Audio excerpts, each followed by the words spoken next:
Assalamualaikum. I am Rashyman S. Pancho and I am here to present my video report presentation. It's all about construction method.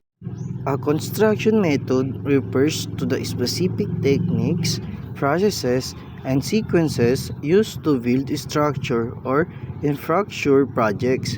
It encompasses the material, equipment, labor, and planning required to complete a construction project efficiently and safely.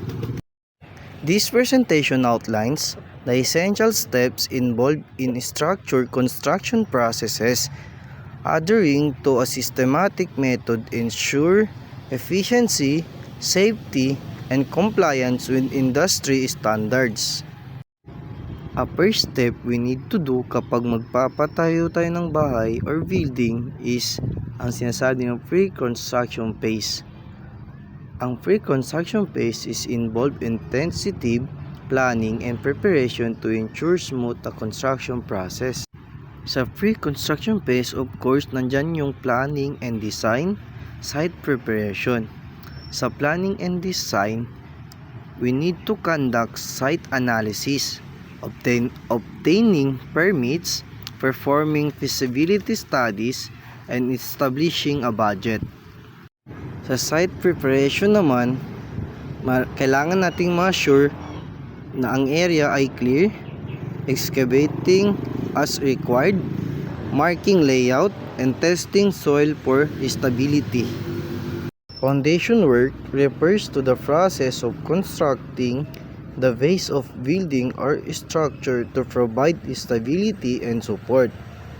It involves site preparation, excavation, and the installation of materials like concrete, stone, or steel to ensure the structure's weight is evenly distributed and protected from environment factors such as soil movement, water damage, and settling.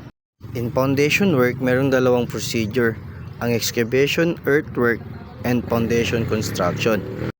Ang excavation and earthwork is ang paghukay ng layout foundation. Ang foundation construction naman is ang pagbubuhos na ng foundation na ginawa galing dun sa excavation. Structural construction refers to the process of designing and building the framework that support a structure, ensuring stability, safety, and durability.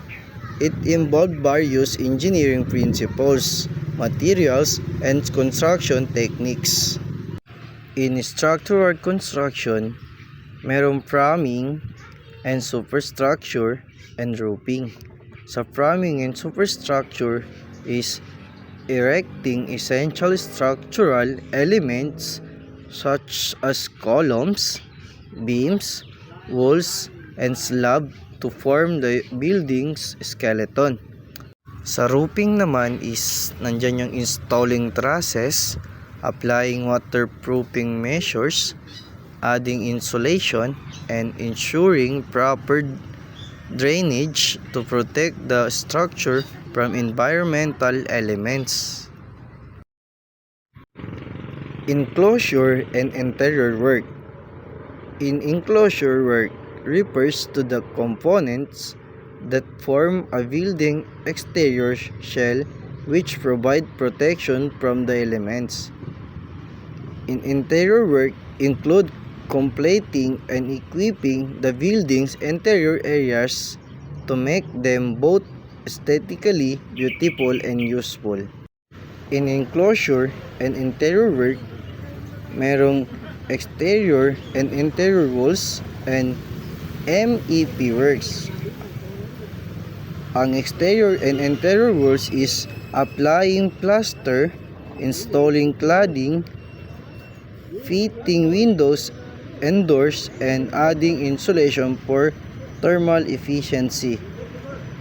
And ang MEP works is installing critical system including plumbing, electrical network, HVAC units, and fire protection mechanism.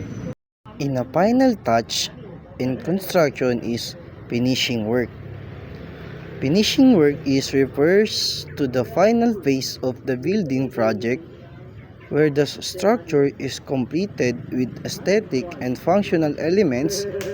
This stage enhances the appearance, durability, and usability of the building.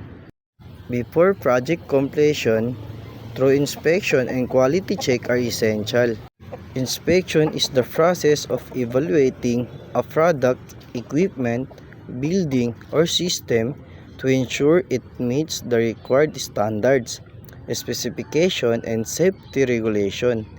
It is a crucial step before handover to ensure quality, functionality, and compliance. In other hand, handover is the formal process of transferring ownership, responsibility, or control of a product, project, and property from one party to another. Testing and quality control, verifying structural integrity, conducting safety evaluations, and ensuring adherence to building codes. A well-structured construction process ensures the success of a project. And the next is the importance of careful planning and preparation. Maintaining high standards for safety and quality control. Implementing sustainability practices for long-term efficiency. And the last but not the least is the proper maintenance consideration for extended building life. That's all. Once again, I am Rashaimen S. Pancho and thank you for watching my presentation. Sukran!